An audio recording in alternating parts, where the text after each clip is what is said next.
Editing my work in progress, day 8, has gone very well. I woke up at 5:30 this morning and basically the book woke me up. I had a flash of inspiration. So I immediately got up, turned on my computer, and started writing. And I wrote, or writing slash editing, I was rewriting a chapter.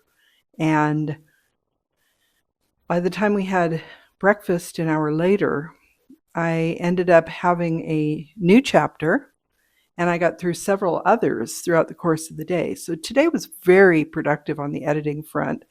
I feel like the improvements to the book are good. I still have my doubts, of course, because that's just the normal part of being a writer, but I'm hopeful that this will be a really good book. I am putting a lot more of myself into this one, into the experiences that the couple are facing. And I think I mentioned it maybe in my last video that one of the notes I'd gotten from a beta reader was that it did feel very personal, that the characters were definitely showing, at least to the readers, some of their internal thoughts and feelings. So I hope that translates well to readers who might find enjoyment out of it and who might actually feel a connection to it. So day 8 of editing, thumbs up. I think if I have another day like today, I will be able to get the editing done tomorrow. So that is, tomorrow is Thursday. That would be 3 days before my deadline.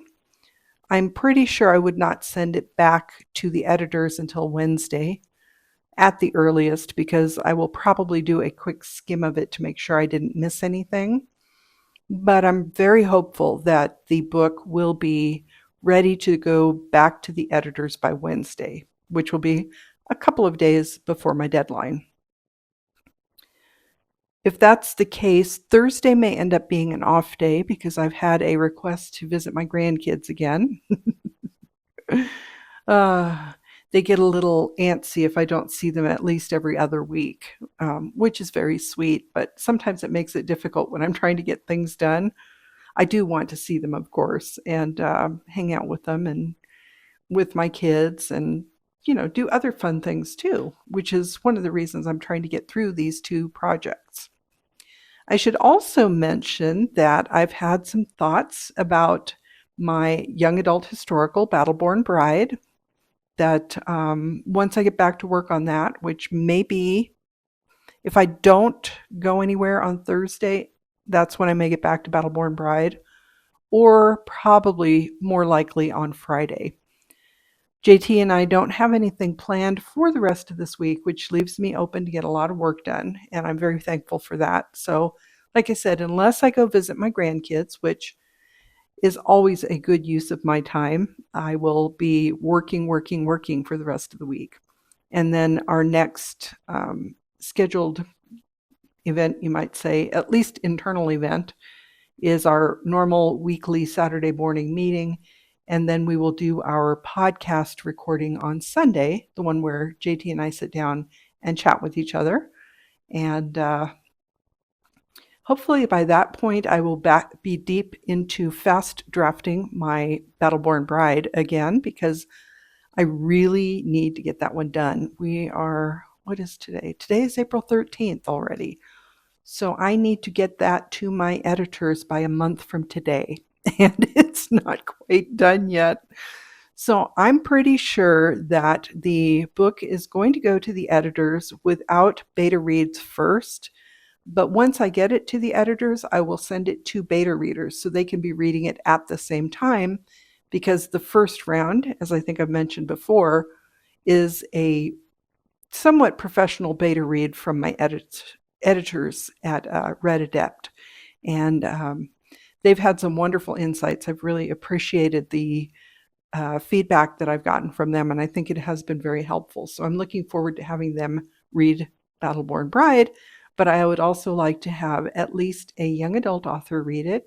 And my friend, who is very steeped in history, she used to live in one of the locations that is in the book, and she is I think she would be a great person to read it and give me some feedback on it. Plus, of course, JT, always, because I know he feels a little awkward about reading my work, but I think it's less stress on him now that he sees that I'm really not as thin-skinned as I used to be, and that I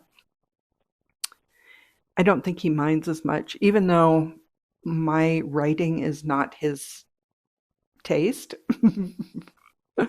But I do appreciate that he takes the time to look at my work as well. And I do the same for him. I read his all of his books as soon as he finishes them. In fact, he gives me access to the drafts as he's working on them, so I could look at it as it goes along. But I don't normally do that for a couple of reasons. Because if I got really caught up in the story, I would be frustrated if it wasn't finished, and because I'm normally busy doing other things.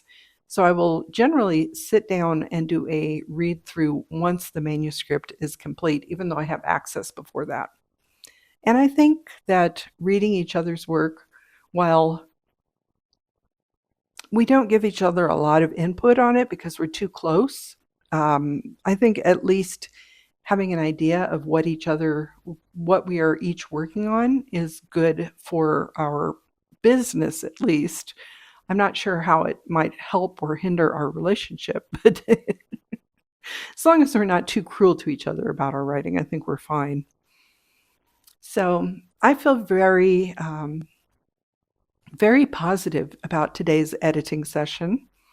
I think I probably for the first time enjoying editing much more than I expected I ever would. And part of the reason is that, as I mentioned, I got really great feedback, but it gives me the opportunity to hone my original thoughts, because when I first go through, especially now that I'm fast drafting, when I first go through the book, I'm basically just what JT likes to say is vomiting on the keyboard.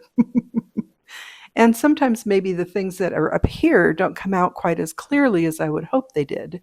So going back to reread and revise based on what others have seen in the manuscript is very helpful. So today has been a good day all around, a great Monday. We had beautiful weather after a cold and gloomy day yesterday. You can see it is late afternoon. It's after 6 o'clock now. I noticed the other night that it was still light out around 8 p.m., which I love. I love the long days. Not the really hot ones, but I do love having the light later in the evening.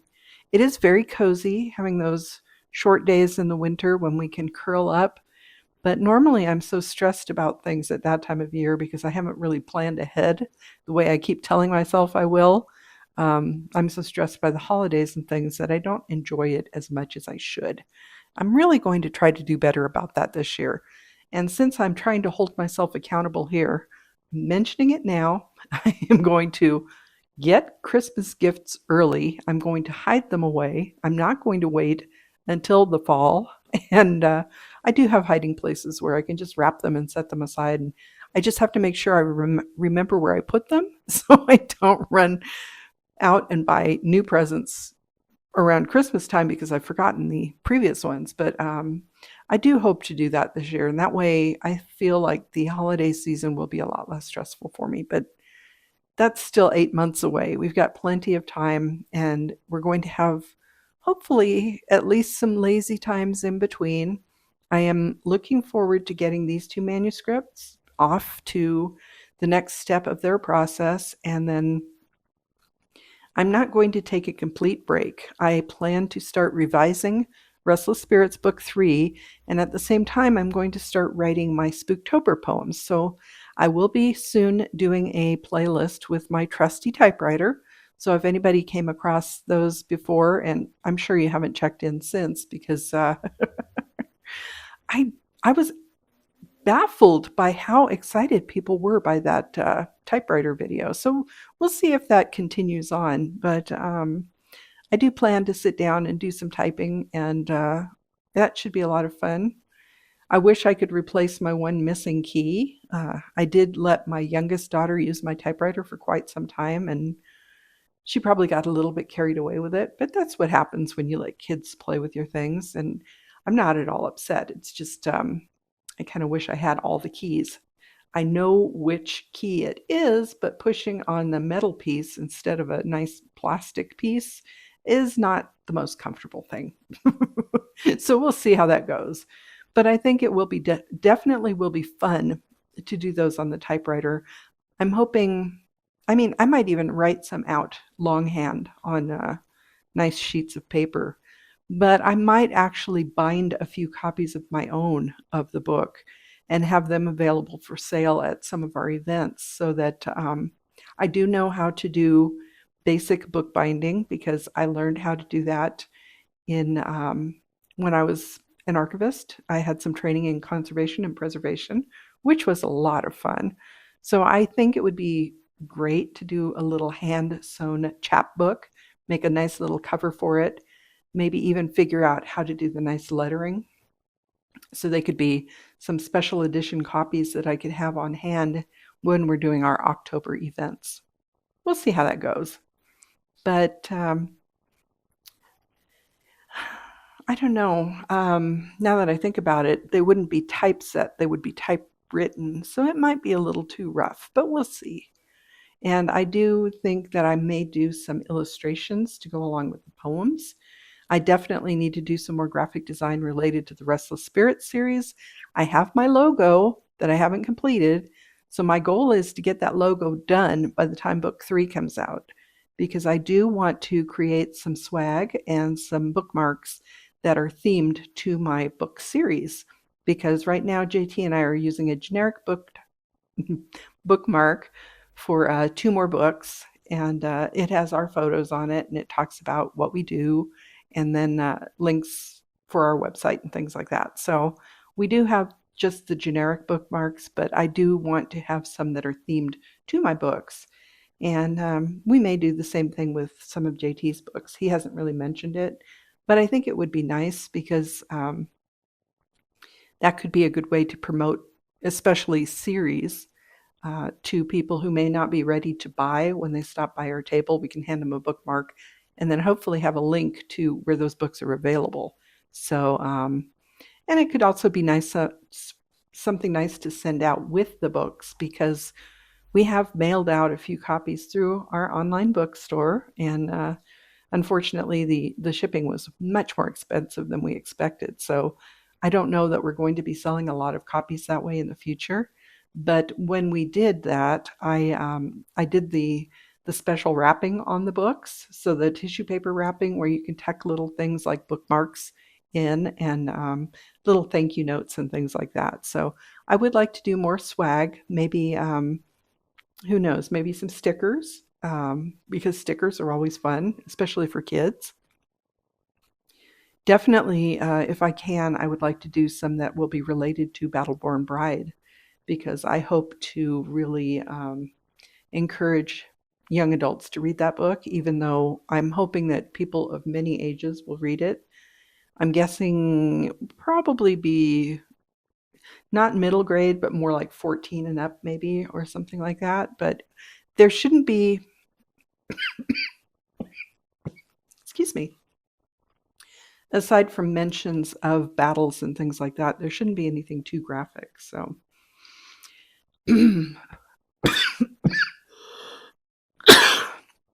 well, now that I have this really bad tickle, I think that's my cue to wrap this up. Plus, you can hear, oh, sirens in the background, maybe.